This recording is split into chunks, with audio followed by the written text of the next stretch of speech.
اور آج ایک چوڑا چما بیٹھ کر اسلام آباد میں وہ صدیق اکبر رضی اللہ تعالیٰ عنہ کی طرف کفر کی نسبت کرتا ہے، بے ایمان فسق و فجور کی نسبت کرتا ہے. کوئی بھی ملعون ہم حکومت پاکستان سے اور اداروں سے یہ کہتے ہیں کہ ملک کو پھر قواریت کی طرف نہ دھکیلو، یہ جھوٹے ہیں. اگر یہ جو اہل بیت کے ماننے والا ہے تو وہ صحابہ کرام کو بھی ماننے والا ہے، وہ امہات المومنین کو بھی ماننے والا ہے. الحمدللہ والشکر للہ، اہل سنت والجماعت کو یہ اعزاز حاصل ہے، یہ شان ہے الحمدللہ کہ جیسے وہ صحابہ کرام کو مانتے ہیں، اہل بیت اطہار کو مانتے ہیں، امہات المومنین کو بھی مانتے ہیں. الحمدللہ والشکر للہ، کسی ایک ہستی کی بھی بےعزتی نہیں کرتے. اور یہ چوڑے چمار یہ صحابہ کرام کے خلاف بھونکتے ہیں. ہمیں کسی سے کوئی خوف و خطر نہیں، موت کا ایک دن اٹل ہے، ایک دن فیصلہ ہونا ہے موت کا.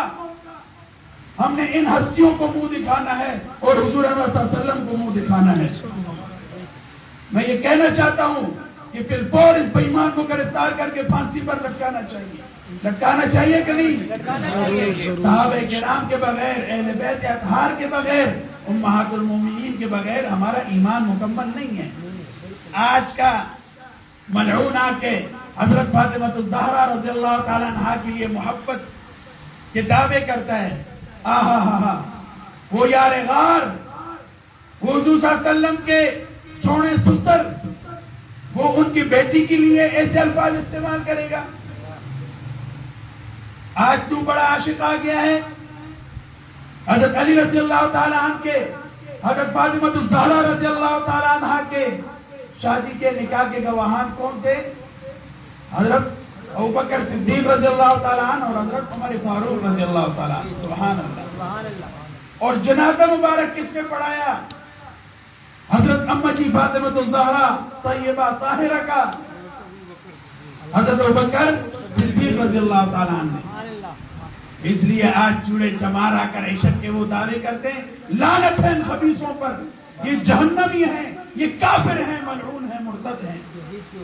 جو بھی آقا کریم صلی اللہ علیہ وسلم اور ان کے جالسانوں کے دشمن ہیں وہ کافر ہیں. یہ ہمارے اکابر کا متفقہ فیصلہ ہے. ہم کہتے ہیں کہ نہ چھیڑو، نہ کرو ایسی باتیں، اپنے حدود میں رہو. نہیں رہو گے تو ملک کے اندر فسادات آئیں گے. یہ ملک کے خدا داد ہم صبح شام اس کے لیے دعا کرتے ہیں، یا اللہ ہماری ملک کی تا قیامت حفاظت فرما، اس کو تا قیامت آباد فرما. اور ایسی چوڑے چمار آ کے کل کے ان کی شکلیں دیکھو منحوسوں کی، وہ متقی اولاد وہ صحابہ پر بھونکتے ہیں. بہرحال بس کیا کریں، دل غمگین ہے، یہ بڑاس نکالنا ضروری ہے. اور دوسری طرف ہمارے ملک کے اندر قادیانیوں کا آج کل رواج چل پڑا ہے. آپ کے قریب ٹینج بات آپ کے قریب ہی ہے. آپ کو معلوم ہے کہ یہاں ایک قادیانیوں کا خباثت خانہ کھلا ہے. الحمدللہ والشکر للہ، علماء کرام اور وکلاء نے، مختلف مذہبی جماعتوں نے اور عوام الناس نے مل کر الحمدللہ ان بےایمانوں کو وہاں سے بھگا دیا ہے. یہ حضور کی بھی دشمن ہے، آئین پاکستان کی بھی دشمن ہے اور اسلام کی بھی دشمن ہے. قائد اعظم اور علامہ محمد اقبال مرحوم رحمت اللہ علیہ نے فرمایا تھا کہ قادیانی جس طرح اسلام اور آقا کریم صلی اللہ علیہ وسلم کی دشمن ہے، اس طرح وطن عزیز پاکستان کی بھی دشمن ہے. تو آج ہر طرف قادیانیوں نے پھر سر اٹھانا شروع کر دیا. آخر یہ وجوہات کیا ہیں؟ یہ باتیں آپ کو سمجھانا میرے بھائیوں بہت ضروری ہے. اپنے ایمان کی اصلاح کرو، اپنے ایمان کی فکر کرو. پشاور کے اندر ایک قادیانی ملعون جس نے نبوت کا دعویٰ کیا، 2 سال اس کا کیس چلتا رہا. کتنے سال؟ 2 سال. اور اس نے پہلی پیشی میں ملعون نے یہ اقرار کیا کہ ہاں میں نبی ہوں. اس کے بعد ججوں کو کس نے اختیار دیا ہے کہ تم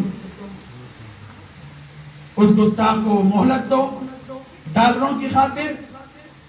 آج اگر کسی جنرل کو برا بلا کا ہو تو فوراً ہتھکڑیاں، کسی پولیس افسر کو برا بلا کو فوراً ہتھکڑیاں، کسی جج کو ناصر وہ ثاقب ناصور جیسے ججوں کو برا بلا کہو تو توہین عدالت.